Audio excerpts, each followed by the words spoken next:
Support comes from the Missouri Forest Products Association.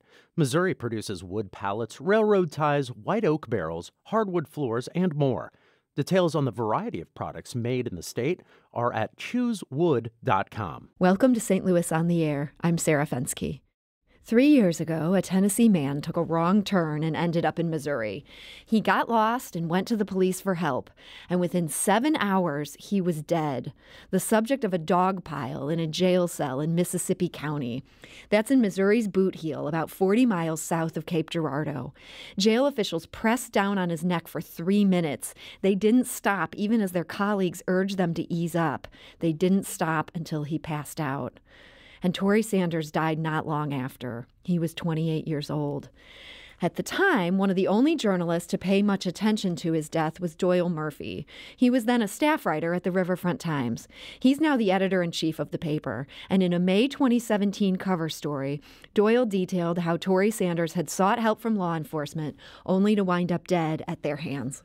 I talked to Tory's mother and aunt after he died. And I remember them talking about him just kind of looking around for help after he'd run out of gas and lost his way.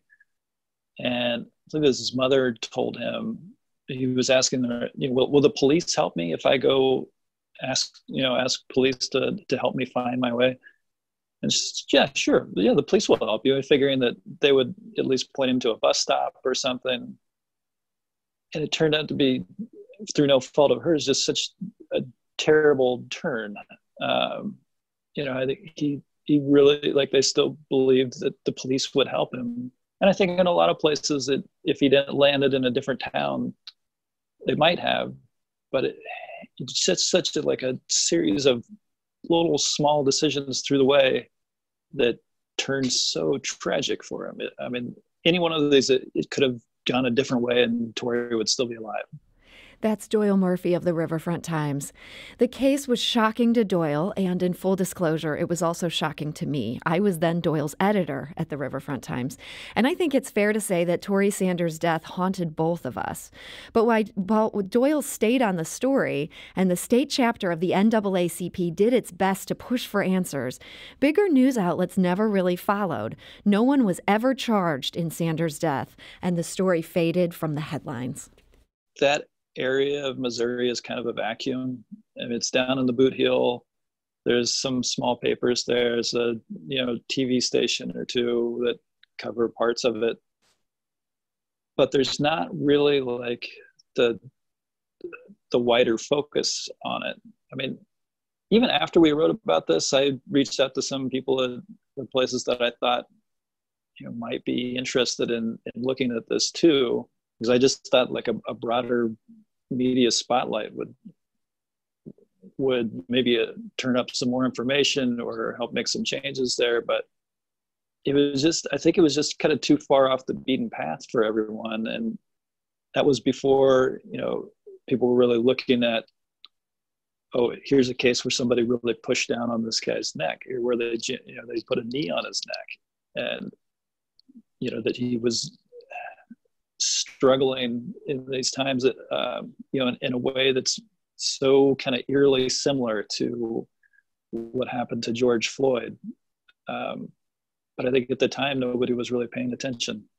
And that, again, is Doyle Murphy of the Riverfront Times. Now, the eerie similarities that Doyle describes there, that they now have the NAACP and some state lawmakers calling for fresh eyes to take a look at Tory Sanders' death. And joining me today to talk about this new push for action is Nimrod Chappell, Jr. He is the president of the Missouri NAACP. Nimrod, welcome to the show.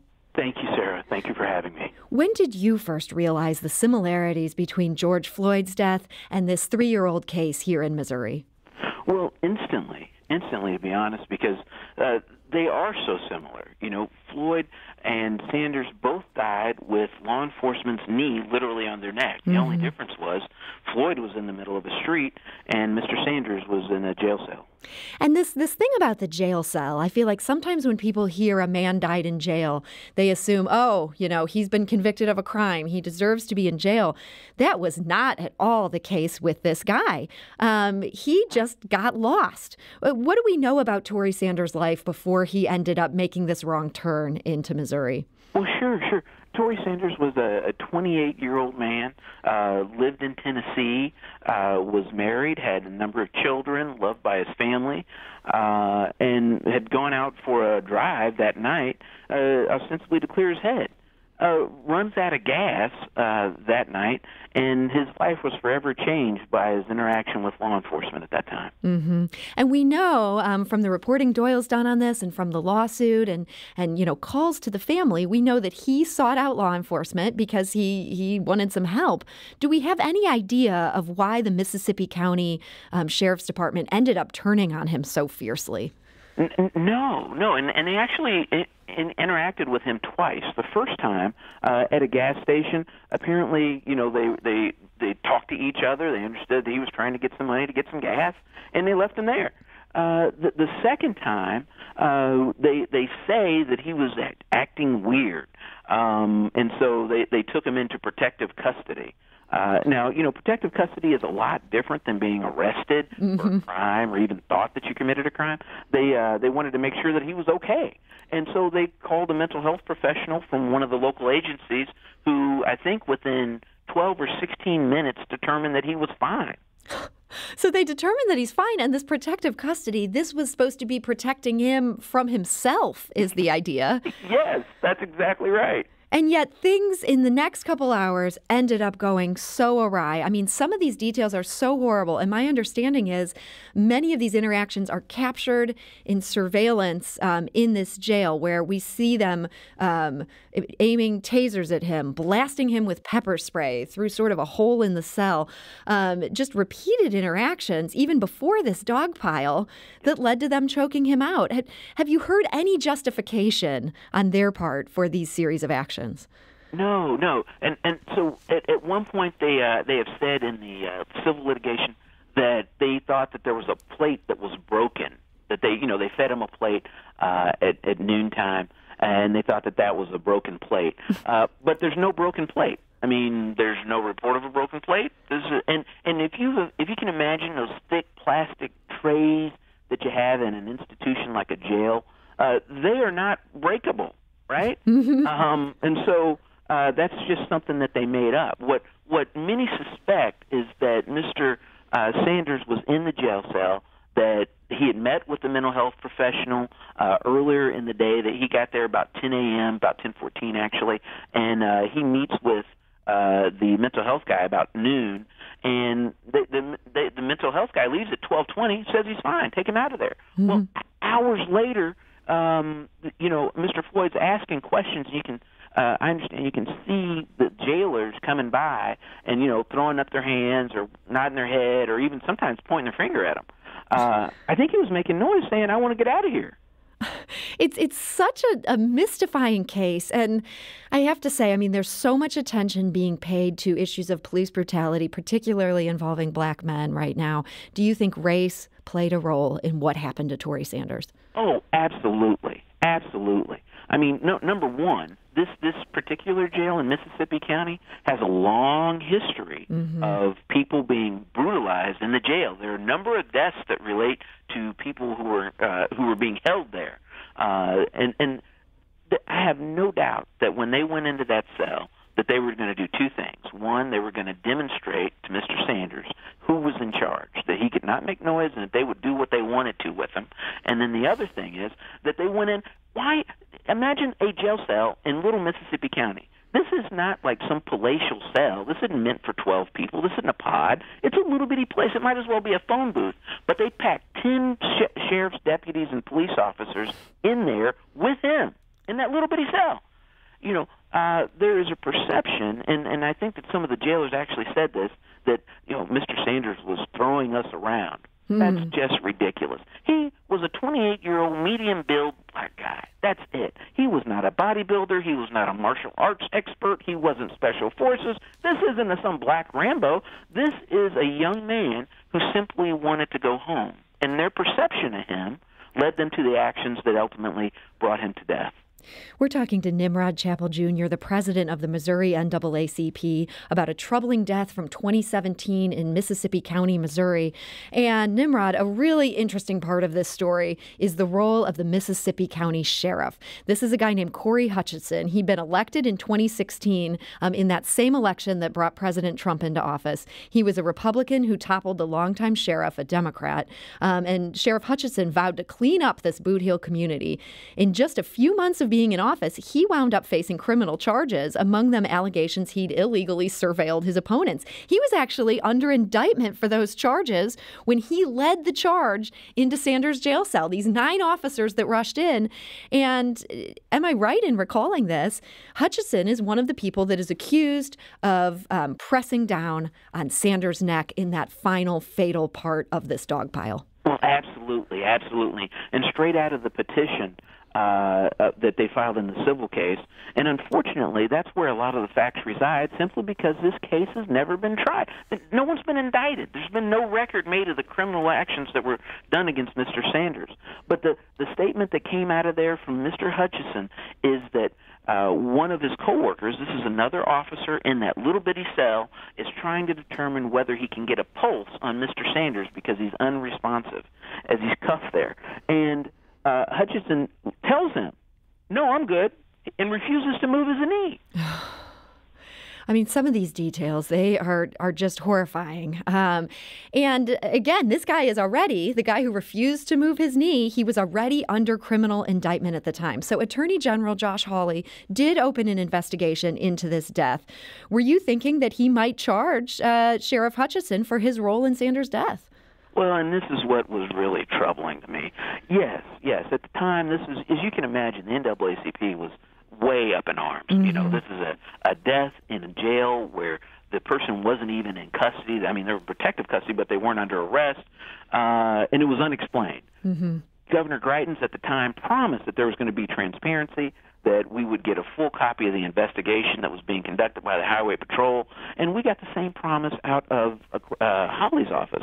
But the interesting thing was that we got a promise of justice, as did the family, mm-hmm.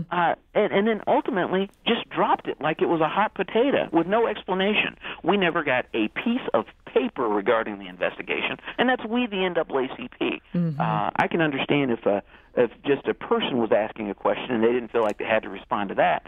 But we had been in communication with the family, and of course the community down there in Charleston was very concerned with law enforcement run amok, killing people inside the institution, and I should say killing more people. Mm-hmm. You would have thought that any time that you've got 4 people that have died in a row at that same institution, that somebody would be looking into it. But no, the Attorney General Hawley at the time did not prosecute. And in this death, Hawley ended up blaming something called excited delirium. Now, that's an explanation that law enforcement sometimes uses in cases that involve tasers, which, of course, were involved here. But it's worth noting this is not recognized as an actual condition by the American Medical Association, the American Psychological Association, or the World Health Organization. And so this is something that Doyle Murphy reported on. Here are some more of his thoughts.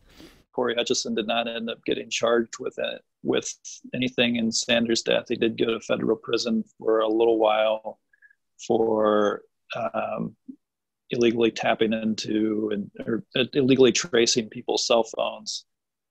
But nobody's ever been charged in Tory's death. There's a couple lawsuits pending, but these many years later, his family is still trying to figure out what happened and trying to find some kind of resolution or some kind of justice out of it. And again, that's Doyle Murphy of the Riverfront Times. Now, Hawley's office, he's now a U.S. Senator. They reached out to me unsolicited yesterday when they heard we were doing this show. They seem to want to defend Hawley's work on this. His spokeswoman gave us a statement that says, as Attorney General, Senator Hawley went to court to have the sheriff removed from office, stripped of his badge, charged with state and federal crimes, and sent to prison. Senator Hawley supports any further prosecutorial action the evidence will support. And obviously, when Hawley's talking about those charges, they're talking about the charges for surveilling opponents. Those were already on the books at the time that this death happened. Nimrod Chappell, do you think Hawley did everything he could in this case? No, and here's why.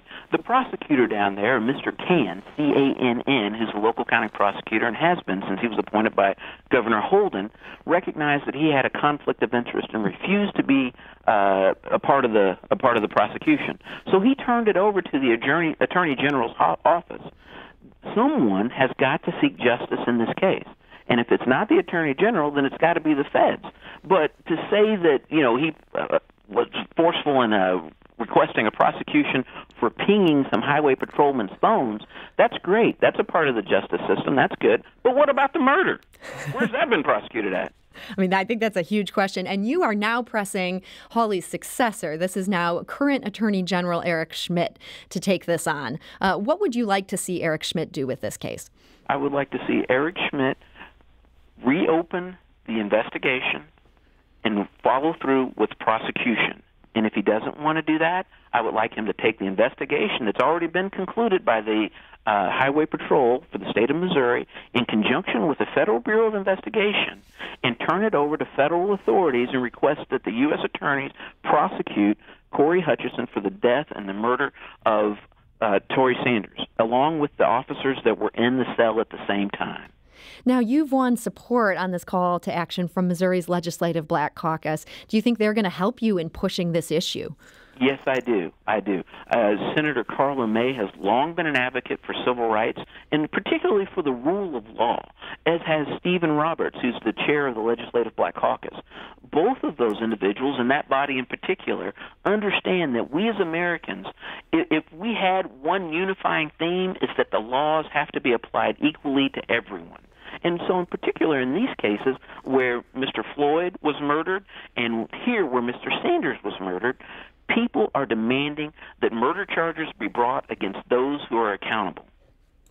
So we got an email from our listener, Rachel, who lives in Fenton. And Rachel writes, this news story has excessive use of force and possible murder charges written all over it. I definitely urge Eric Schmitt to reopen the case and to investigate all officers involved. I never even heard of this case before. Was there an autopsy done? Is Josh Hawley saying he died of excited delirium? I never even heard of this condition. I will call Eric Schmitt's office and urge him to reopen the case. If members of the public are feeling called to do something on this, Nimrod, what would be the best way that they could help you put the pressure on as far as this case goes? Well, Sarah, and that's exactly the right thing. Right now, we have talked with Eric Schmitt, and he has told us that he is going to make a determination. That was at the end of last week that I had that conversation with him, and he promised further meetings with the NAACP and other organizations to make sure that we can bring justice. But I think that what we need to do now is make sure that the Attorney General understands that the people of Missouri want justice to be had in this case, just as we had demanded justice with thousands, tens of thousands of us in the street over the last few weeks demanding justice for Mr. Floyd, who is many states away. We want justice right here at home. And so a call to Eric Schmitt asking that he demand justice and pursue a prosecution of Corey Hutchison and the other people involved in the murder of Tory Sanders would be in order. Nimrod, so many black men have been killed since this particular death. This was in May of 2017, and frankly, many of them have been at the hands of law enforcement. What keeps this particular case at the top of your agenda? No one's ever been charged, and the Boot Hill has a long history of lynchings, which I think are closely related to law enforcement's perception of African Americans and black folks there and around that area. Here we have a person who was just driving on the road and ran out of gas. Well, the NAACP has been complaining for the last 20 years that we've been collecting data about the vehicle stops report, in essence, a determination on how many people who are black are being stopped and why that's out of proportion when compared to Caucasian brothers and sisters. And we're almost at 100%. So if we can't drive on the roads and be safe, if we can't look towards law enforcement, peace officers as they're often known as, to make sure that things are going well on some of our worst days, and that's ostensibly what they said they were going to do for Tory Sanders. But they did the exact opposite. While they had communications amongst each other telling each other, let him go, get him out of there, he ends up dead. The idea that the chief law enforcement of the county would murder a person in the cell, telling someone that he is good, leaving his knee on his neck while the person is cuffed after he has been beaten and tased and pepper sprayed so much that the officers had to leave the jail because they couldn't breathe and were coughing. Okay? Tory Sanders was tortured. When you get right down to it, he was tortured. And they thought that they could do that to him simply because he was a young man, because he was a black man, because he had nobody there. They had medical experts that came and they evaluated him, and they decided that despite that advice that he was free to leave, that they ought to do something to make sure that he could put a little gas in his car and just get back home. I'm sure his family would have sent money, and they made arrangements at a local Walmart, I understand, to transfer money. But instead of doing something sane like that, they beat the devil out of him. And that is the fear of every black mother and father as they watch their children go out the door. And at some point, these little cute and cuddly kids that we have and that we're raising up and playing in sandboxes and swinging on swings go to being some kind of a threat or a menace, but there's no telling. You just don't know when that's going to happen. For Tory Sanders, it was as he was stranded on the side of a road. That's why this case bears so much on our feelings about the criminal justice system, about the way that civil rights are enforced in Missouri, because to be honest with you, when we imposed the travel advisory as the NAACP, it was the first time that it had ever been done. And we did that because the criminal justice system is failing black people in Missouri, as is the civil justice system, while at the same time legislators are cutting off avenues to relief through either mechanism. Well, Nimrod Chappell Jr., there are some really serious issues here, and I want to thank you for joining us today and explaining them so cogently. Thank you. Thank you. And Nimrod, again, he's the president of the Missouri NAACP. We are going to stay on this story, and we will see what happens next. This is St. Louis on the Air on St. Louis Public Radio, 90.7 KWMU.